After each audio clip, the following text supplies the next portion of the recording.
Cricket বোর্ডের নির্বাচনে অনিয়ম এবং কারচুপির অভিযোগ এনে জাতীয় ক্রীড়া পরিষদে চিঠি দিয়েছেন তামিম ইকবাল এবং তার প্যানেল। নির্বাচনে ক্ষমতার অপব্যবহার আর ভোটিংয়ের ক্ষেত্রে নিয়ম না মানার গুরুতর অভিযোগ তাদের। এনসিবির কাছে স্বাধীন তদন্ত কমিটির রিপোর্টের ভিত্তিতে সিদ্ধান্ত নেওয়ার আহ্বান জানিয়েছে ঢাকার ক্লাবগুলো। সঠিক মাত্রার কার্বন কম্বিনেশন বৃদ্ধি করে পাইপের ডাক্টিলিটি ও হেভি লোড নেয়ার ক্ষমতা। Falcon MS pipe. Cricket board ভাঙার আনুষ্ঠানিক প্রক্রিয়া কি তবে শুরু হলো? বিসিবির বর্তমান কমিটির বিরুদ্ধে অ্যাকশনে নেমেছেন তামিম ইকবাল। রোববার দুপুরে জাতীয় ক্রীড়া পরিষদের নির্বাহী পরিচালকের কাছে অভিযোগ দায়ের করেন তামিম। বিএনপিপন্থী সংগঠক ফাহিম সিনহা, মাসুদুজ্জামান, লোকমান হোসেন, রফিকুল ইসলামরা সঙ্গী ছিলেন সাবেক অধিনায়কের। বোর্ডের সবশেষ নির্বাচনে ক্ষমতার অপব্যবহার, নিয়ম আর কারচুপির তদন্ত করার দাবি তাদের।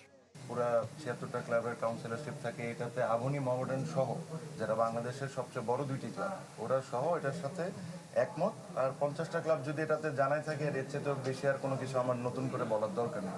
আমাদের যে কথাগুলো আছে বা এনাফ প্রুফ যেগুলো আছে, ওটা যৌক্তিক, এই কারণে আমরা এই ওয়েতে যাচ্ছি। কিভাবে বিসিবি নির্বাচন কলুষিত হয়েছে তা পরিচালক পদে থেকেই দেখেছিলেন ফাহিম সিনহা।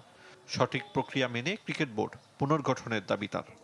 ওই টাইমে আপনার ওই বোর্ডেরই ভাইস প্রেসিডেন্ট আমি ছিলাম, তো আমি কি ফেস করেছি ভিতরে, মানে ইন্টারনালি আপনার কিভাবে ম্যানুপুলেট করার চেষ্টা করা হচ্ছিল আমার চোখের সামনে, ওইগুলো আমি যেন বলতে পারি। অবশ্য দলীয় প্রভাবে বোর্ড ভাঙার পক্ষে নন বিএনপিপন্থী সংগঠকরা। স্বাধীন তদন্ত কমিটির রিপোর্টের ভিত্তিতে সিদ্ধান্ত নেওয়ার আহ্বান।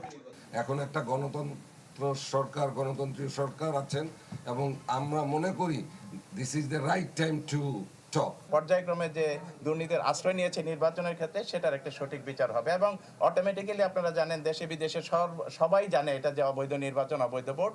তামিম, মাসুদুজ্জামানদের এমন পদক্ষেপে আবারও চাপে বিসিবি। ঈদের পর আরও গতি পাবে ক্লাবগুলোর প্রতিবাদী কার্যক্রম। ঐতিহ্যটা হারিয়ে গেছে, সেটা আবার ফিরে আসবে ইনশাআল্লাহ। আরিফুল ইসলাম, চ্যানেল 24, ঢাকা।